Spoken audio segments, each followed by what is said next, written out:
Academy Speaks. I'm your host, Craig Peters, the president-elect of the International Academy of Trial Lawyers.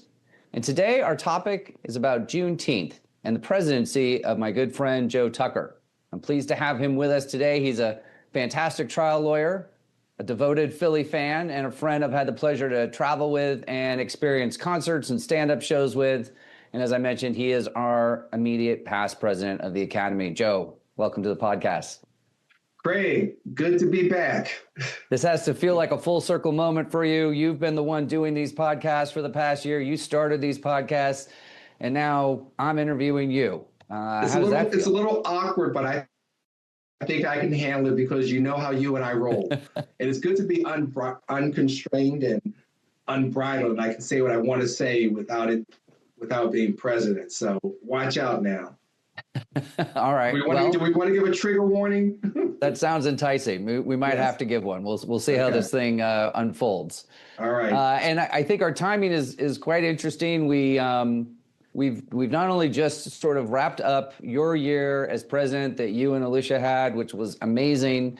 And I'd like to talk a little bit about that in the context of today's podcast, where I'd like us to focus on the celebration of Juneteenth and kind of your reflections on Juneteenth itself and sort of what you think is the future in terms of how that celebration might be seen in America, considering the political environment we're in now. So maybe if you could, if you feel comfortable, could you kind of give us just a short background on Juneteenth, what it is, why it's celebrated, why it's so important to us? Well, let me start by not answering your question. Fantastic. First off, I often wear this T-shirt on July 4th. And you know what a great fan I am of Frederick Douglass, who gave a speech about July 4th. And he asked, what does July 4th really mean to me? And he proceeded to essentially tell folks that July 4th is hypocrisy in motion. That this country, which we're getting ready to celebrate 250 years of white male independence, was founded upon a lie. And how he and those who came after him have been trying to have America live to the ideas of what the drafters of the Constitution wrote. And I would never refer to them as founding fathers. I may refer to them as enslavers, but not founding fathers, which takes us to Juneteenth, which is a recognition of what we will formally call the end of enslavement. And it's called Juneteenth because many enslaved and newly freed people never had formal education, so they didn't know to say June 19th or June 18th or June 17th or whatever date. And it's the date that the word reached Texas that slavery had ended. And it's a celebration it was initially a celebration, and when I was in college, a celebration of Southern Black heritage. And if you are a multi-generational African-American like myself, it is particularly meaningful. And as you've heard me talk about in my dean's speech, the Great Migration that many African-Americans took from the South to the North. And as my college classmate and Pulitzer Prize winning author, Ms. Wilkerson would say, we moved to the warmth of other suns in the hope that we would find, air quotes, freedom in the North. So Juneteenth is a celebration, and it's particularly important now when we have this racist regime and administration, which almost reminds you of what happened post-Reconstruction, where we have fear of white by certain white people of a multicultural society. So we have a rollback of the small progress that America has made towards a more just and multicultural society.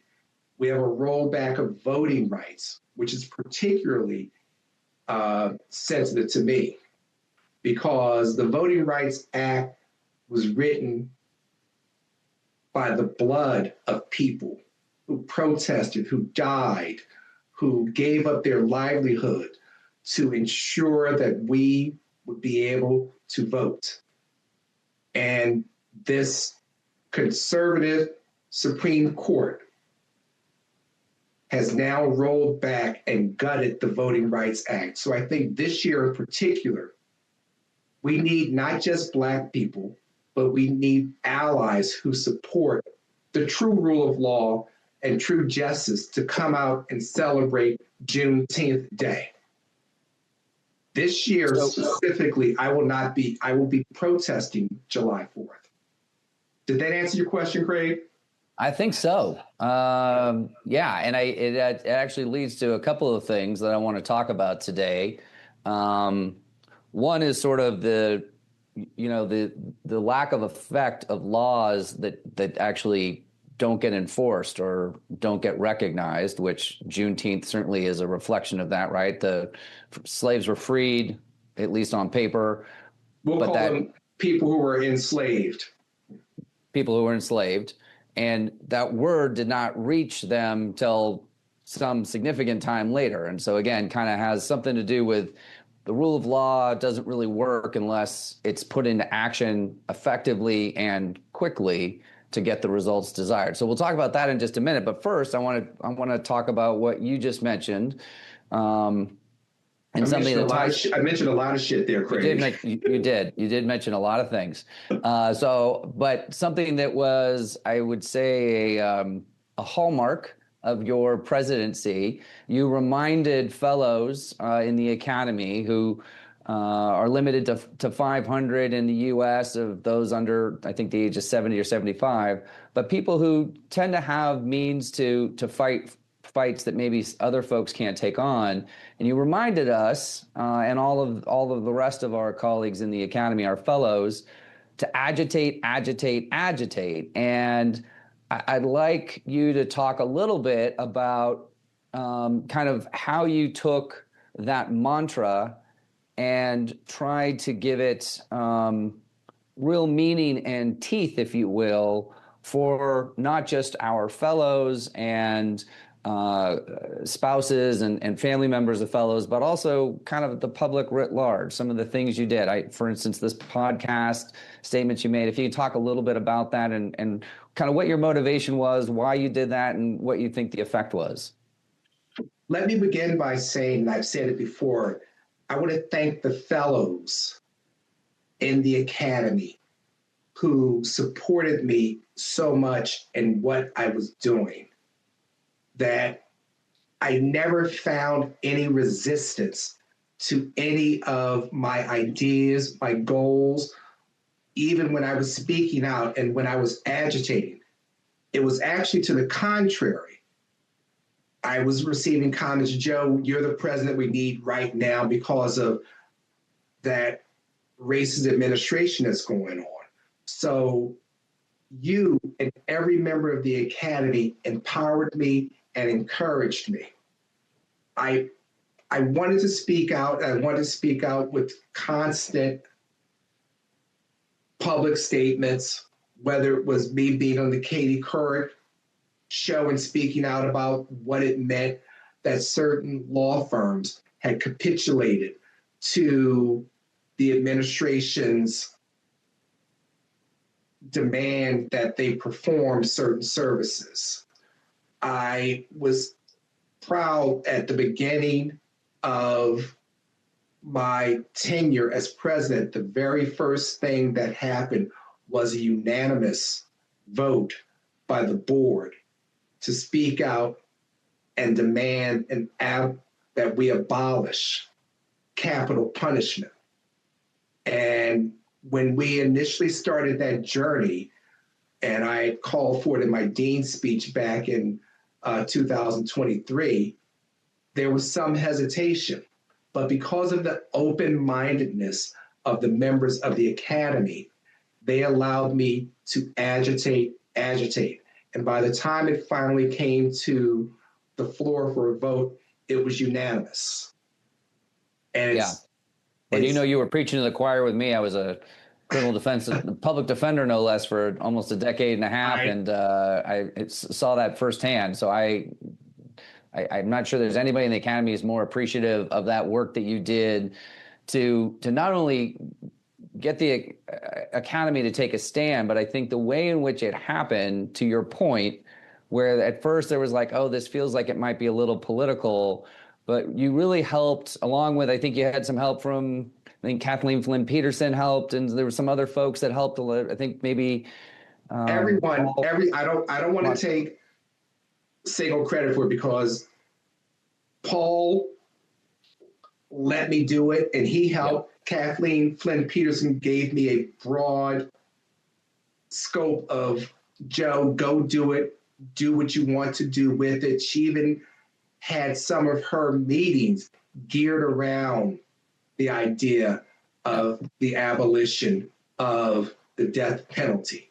No, and I agree. It takes a village, but I got to say, Joe, you were absolutely the right person at the right time, who was also able to speak to the issue from a perspective that was not unique, but certainly not as well represented as other people's perspectives in the academy. And so I'm super appreciative of what you did and the way in which you did it. And again, I know you had help along the way as well, but you brought everybody along and said, I just want to do this based on facts, not on emotion, not on politics, but on just being a real critical analyzer of the facts historically of how this has worked out and how unfair it is just from that perspective. So a huge kudos to you, because while we all need help when we're leading, it certainly takes somebody to take the stand and say, I'm going to lead on this issue and move it forward. So thank you for that. Here's what I found out, that even though I kept saying, and my mantra was agitate, which I again stole from Frederick Douglass, who's stole it from McConnell from Ireland. I didn't agitate in the academy. The academy's like, the members of the academy like, sure, we agree with that. We're glad you're saying it. Yeah. And I genuinely thought that at certain points I would receive resistance. And what happened was, when I started speaking out and issuing the letters, I got the opposite of what I thought. People were like, you can speak out more. You need to say this. You need to say that. And I'm like, wow, I'm also trying to practice law. But it was very, and you can appreciate that now. Oh, yeah. Yeah. I was trying to practice law and write statements at the same time. I really felt good that we wrote an amicus brief on behalf of those law firms who fought against the administration's dictates. And that was one of the prouder moments that I had in the academy. And that was really good. And just the open-mindedness of everyone at the academy to do the things that I had an idea and vision of doing. Because for years I had been saying, if I become president, here's what I'd like to do. And then when I got on the track and became dean, I started planning then not just my dean's speech, but how my presidency would look in a few years. And all of it came, it all flowed from my perspective perfect. And everything about it with the members helped bring it to, a dream come true for me. Yeah. Well, and I appreciate the thoughtfulness that both you and Alicia, I know you guys put in a ton of time to, we have 2 meetings a year, the mid-year meeting, the annual meeting, and then the international trip.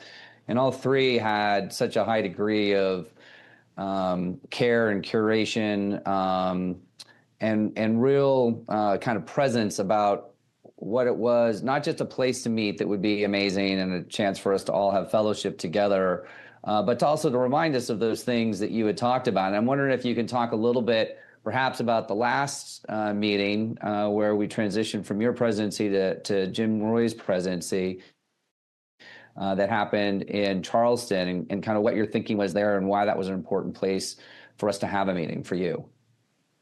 I knew I was going to have my meeting at Charleston the moment I became dean.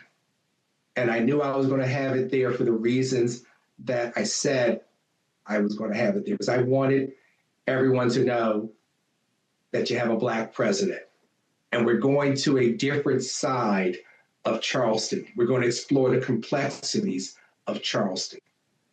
We found out a lot, and people were open-minded enough. And I got an email 2 days ago from a former president who was reflecting upon the Charleston meeting and how much he had learned at the meeting and how much he appreciated the meeting.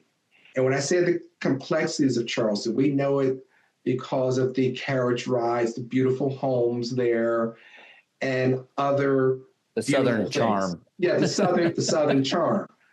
But on the other side of that Southern charm is that the city was built upon slavery. The ports of Charleston was the largest location for enslaved people coming into America.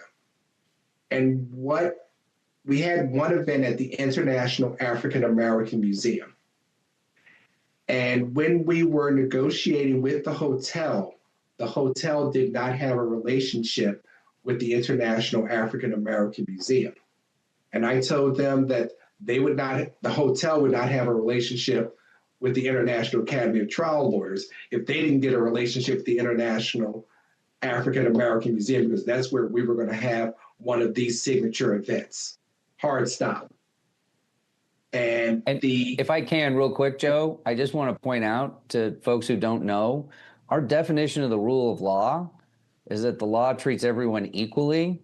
And one of the ways in which the Academy has been very effective, I think, in some small way perhaps, but effective in sort of furthering that goal just through the Academy itself, is in acts like that you did, where you sort of forced issues. And I know that we've started to sign contracts with hotels where we also have what are sometimes referred to as morality clauses, so that if the ownership of the hotel behaves in ways where people of certain minority groups are not being treated fairly, we can back out of those contracts. I just wanted to point that out as I think something relevant during this celebration of Juneteenth, but something that also happened beginning in your presidency. So sorry, and we have to be conscious of that. And as you saw, I was very conscious to make sure we included minority or Black-owned and women-owned businesses in our meeting. We celebrated the Gullah culture, and there was so much learned from the Gullah culture, even for me. Yeah. And as you know, one of the big moving parts of the meeting was the opening reception, when we had the pastor of Mother Emanuel come and give us a blessing. And I think people were moved, and not necessarily in a religious kind of way, but I think it moved people's souls, the words that he shared with us. And they definitely resonated with me. So the idea that this was a Black president in what I categorize as a Black town, and that we were able to experience the Black experience in this town, felt so good, and that it was delivered, I think, even from the speakers and the issues we talked about there and the presentations that we've had to help people. And it was designed in a specific kind of way, who would speak when and on what day.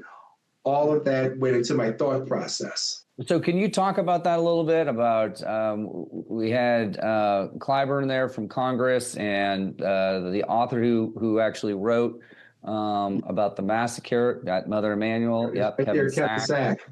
Yeah. So just a little bit about maybe kind of them and why it was important to have them there, and in particular how that ties back to Charleston for folks who aren't aware of that. Well, what it tied into also was, I think, the rule of law also. Our very first speaker was a federal judge who talked about the blinding of an officer in uniform on a bus in Charleston, and how a sheriff poked his eyes out purposely and was found not guilty. And that so moved Harry Truman that Harry Truman said, I can't stop certain things, but I can integrate the armed forces. And how we went from that, and how we discussed Congressman Clyburn prophetically at that time predicting the gerrymandering that would be happening, and specifically the gerrymandering that would attempt to occur in South Carolina. His book, The First Eight, he chronicled the very first 8 Black congressmen from South Carolina and how they were all post-Reconstruction. And when Reconstruction ended, we returned back to Jim Crowism, and how there was not another Black congressman elected for, I think, close to 85 years until he was elected. And there they were in South Carolina, right on the precipice, as he warned, of redistricting in a way such that they would have tried to redistrict the one Black congressional person out of South Carolina. And I'm sure when he said it, we didn't appreciate that that's what was happening, but he was warning us that that's what's going to happen. And what I took away from that is, every time there is some progress, the pendulum swings the other way. And what we're seeing now, what we experience, and what I was able to see during my year, was the wild pendulum swing from the prior administration of Joe Biden to this incompetent, racist,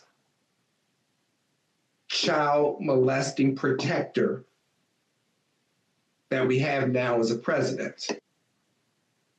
Joe, the thing I love about you is sometimes you're so subtle. I'm not quite sure how you feel about things.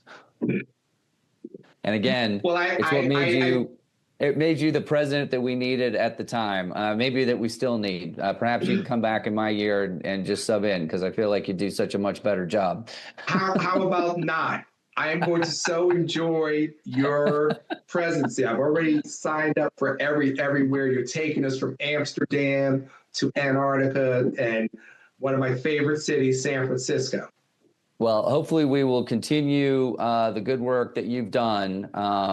And I'd like to we're getting to the end here. I'd like to bring this back to Juneteenth, and maybe if you can tell listeners, particularly maybe younger lawyers, kind of what they can take away from the lessons and the legacy of Juneteenth and use going forward to motivate them to protect the rule of law, advance the rule of law, work on behalf of minorities. So kind of give us your thoughts there about, what are some of the practical things that folks can do, and what should they take away?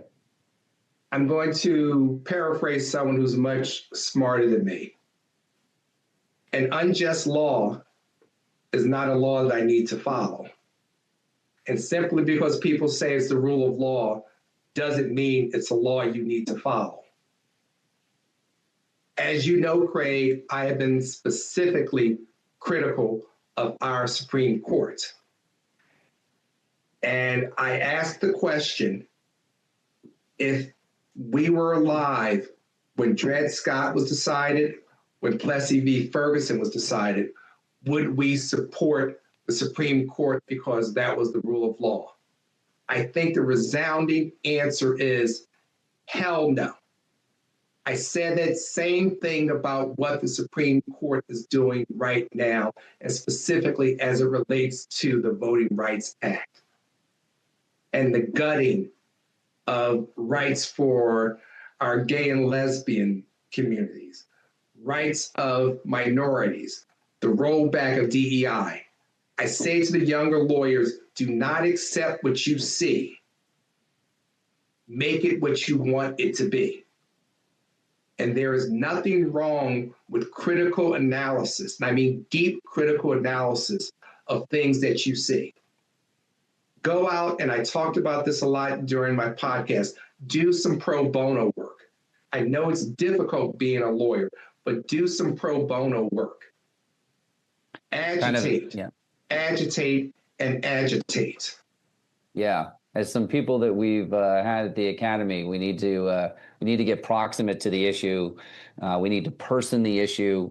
It's kind of feels hard. It can feel challenging at times, but it actually makes us better people, ironically, by forcing ourselves into perhaps some uncomfortable situations where we have to think a little harder about how we see other people. So, Craig, I often say you're one of the smartest persons I've ever met, and only because I believe it to be true. And you've just summed it up perfectly, even paraphrasing that which Brian Stevenson, when he spoke to us at the Academy, and there was not a dry eye in the house. That when you're proximate, and if you have a lived experience, that makes you such a good advocate. Yeah. Go out. Well, go ahead. Yeah, and Brian was saying, so I stole proximate from Brian because that's what he talks about, right? It's him forcing, even Brian, who is African American, who had lots of opportunities to do something other than what he chose to do, which was to do hard work that probably paid a whole lot less than what he could have done coming out of Harvard with, I think, 2 degrees. He forced himself into those uncomfortable positions where he was getting proximate with people who were accused of being, murderers, rapists, the whole litany, and going into places in the Deep South to confront the sort of the systemic racism that was happening in prisons, the systemic racism that was happening in courts, while also being in these very uncomfortable places where he would get strip searched and then spend time with his clients where he'd get to know them as a person as opposed to a title, murderer, rapist, what have you. And I'm thinking too of Janie Spar, who I talked about in my dean's address, who came out as gay and then ended up traveling the country, going into very conservative parts of our country to person the issue of being gay, lesbian, bisexual, because it became much harder to hate somebody who was an incredibly strong believer of God and believed in the church and its mission, and certainly exemplified, I think, what's in the New Testament about Jesus, probably more than the folks. Unless you're a new Catholic who's been a Catholic for 7 years, and then you can start telling the Pope how to practice Catholicism. Yeah.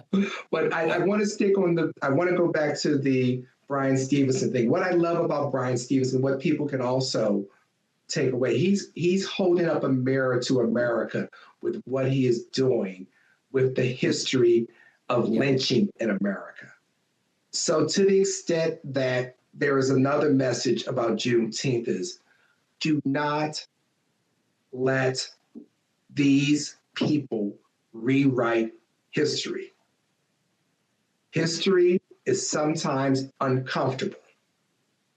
It doesn't mean that we're a bad country because we know our history. It means that we can become an even better country. There's nothing wrong with recognizing the history. It doesn't diminish the country. And I often say, after I get finished criticizing the country and complain about the Supreme Court, I love this country and love it. I wouldn't want to live anywhere else. It has warts, and I want to advocate against those warts. If we didn't love it, we'd just let it have warts and we'd walk away. But because we love it, we criticize because we know we can be better. Yeah. Correct. So, Joe, I want to thank you so much. I want to thank everybody for listening to The Rule of Law, The Academy Speaks. Joe, being with us today has been super inspiring once again, particularly on Juneteenth. I think a reminder about who we are and who we aspire to be is so important. So I thank you for spending time with us and spending time with our listeners. Please listen to our podcast, The Rule of Law, The Academy Speaks, on YouTube, Apple Podcasts, Spotify, wherever you get your podcasts. This podcast is because of Joe Tucker, who started this last year, and we're really grateful to you, Joe, for all you did. We look forward to having everybody join us for our next episode. Did you have something else you wanted to say, Joe? Peace out. Oh, peace out. All right. Thank you, Joe. We look forward to seeing everybody again soon.